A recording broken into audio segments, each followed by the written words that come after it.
Hi everyone, it's Sue. And today being Remembrance Day here in Canada and a lot of the services being cancelled due to COVID, I thought I would do my own special tribute to those who have died, to those who have served, and those who continue to serve to protect our freedoms. So today I will be doing a simple poppy wreath, and on Friday I will be doing a special Remembrance Day painting as a tribute. But before we get started, I just wanted to let you in on a little exciting secret. From doing all my Halloween movie collaborations last month, I realized a few things. First, I love Halloween, but I love Christmas even more. Secondly, I love watching movies, especially Christmas movies. Our family binge watches Christmas movies right after Remembrance Day. And three, I learned there's a lot of creative people out there in YouTube land, so I thought, why not recreate the whole fun experience? So starting next week, for the 12 videos, so 6 weeks before Christmas, I am going to be doing some open Christmas movie themed collaborations. Sounds exciting!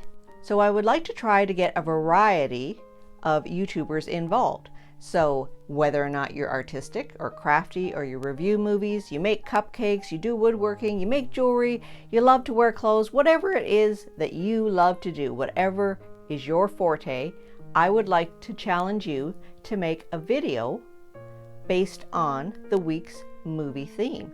So whatever you do, you do you. Now there will be 2 collaborations every week, and I know that's a lot, but that's my challenge. So in the description box below, I will let you know what day is what movie theme, so you can pick and choose. You can just do one, or you could do all 12 if you like. Now, to be part of this challenge, I will put on the screen what you need to have in your title of your video. So it would be hashtag whatever the Christmas movie is, collaboration. And then just let me know that you're going to be uploading on that day, and I will put all of the movies that are uploaded that day into a special playlist each day. So starting next week on Wednesday, our first movie theme is going to be Christmas with the Cranks.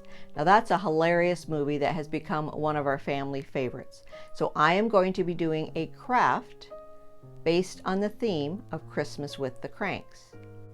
So if you would like to be part of that collaboration, doesn't have to be a craft, it just has to be Christmas with the Cranks theme, then check the description box below to find all the details. And on Friday, my art project will be in the theme of A Christmas Carol, my absolute favorite Christmas movie. It involves spooky and Christmas. What more could you ask for? So back to our Remembrance Day theme. If you would like to see me make a small but sincere poppy wreath to remember those who have fought in the wars, let's get started. So I decided to dig out my paper quilling kit that I bought from Amazon again, and I thought I would make a cute little simple paper poppy wreath for Remembrance Day. So I have these strips of paper that came with the kit in a variety of colors, but you don't have to use this kit. You can just cut up strips of paper, or if you have a paper shredder, that will automatically trim them up for you.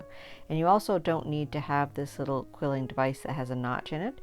You can just use your fingers, or you can make your own out of putting a little slit in a wooden dowel, but it just is more time consuming.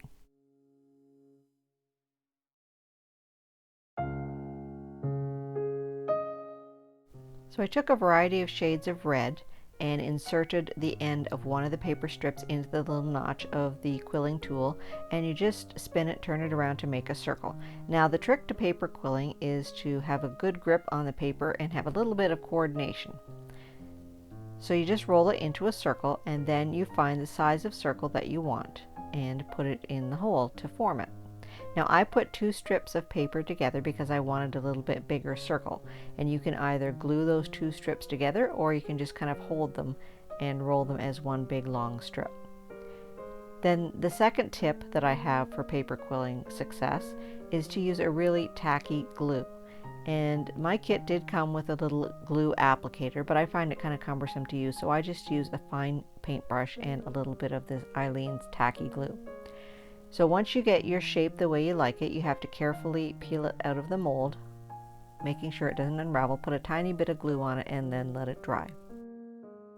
Like I said, I thought it would look kind of interesting and look a little more realistic if I used different shades of reds for my different flowers. So I ended up using 3 different shades of red and making 6 poppies all together.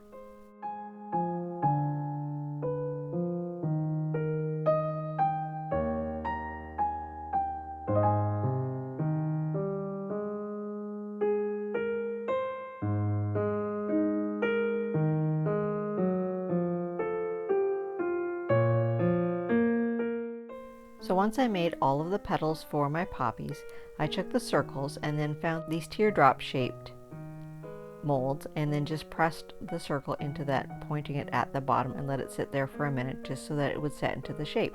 So I did that for all of the petals.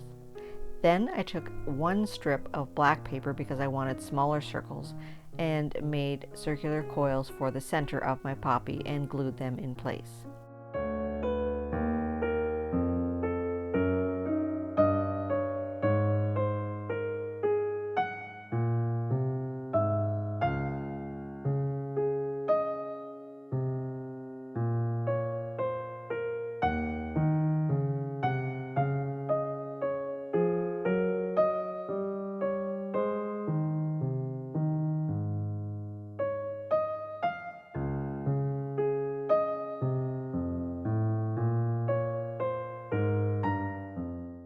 Once I had the petals and centers for all 6 flowers made, I took some green cardstock and just cut out some little small circles to glue the petals onto to make them a little bit more sturdy.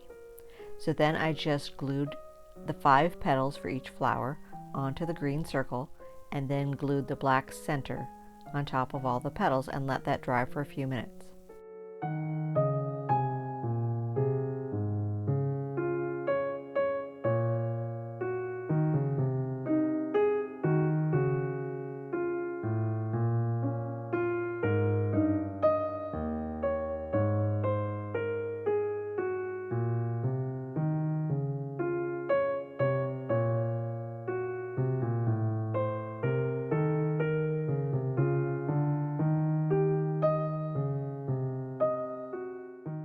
Now I needed a wreath form to put my poppies on, so I took some circles and just drew a wreath form and cut it out, and then I glued my poppies around the wreath.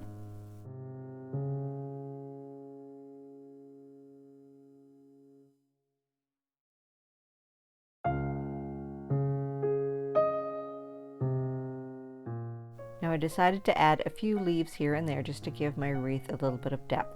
So I took some different shades of green paper, and I have this really cool crimping tool which is kind of easy to use, but it looks really cool. You just put the piece of paper in, turn the knob, and it crimps or crinkles the paper up. And then I just used my quilling tool again to make circles out of the crimped paper, but being careful not to squish it too much because I wanted to keep the texture of the crimping. And then same thing, I just glued the little circles shut, put them in the tear shape just to make a leaf shape, and let them form. Then I glued them onto the wreath.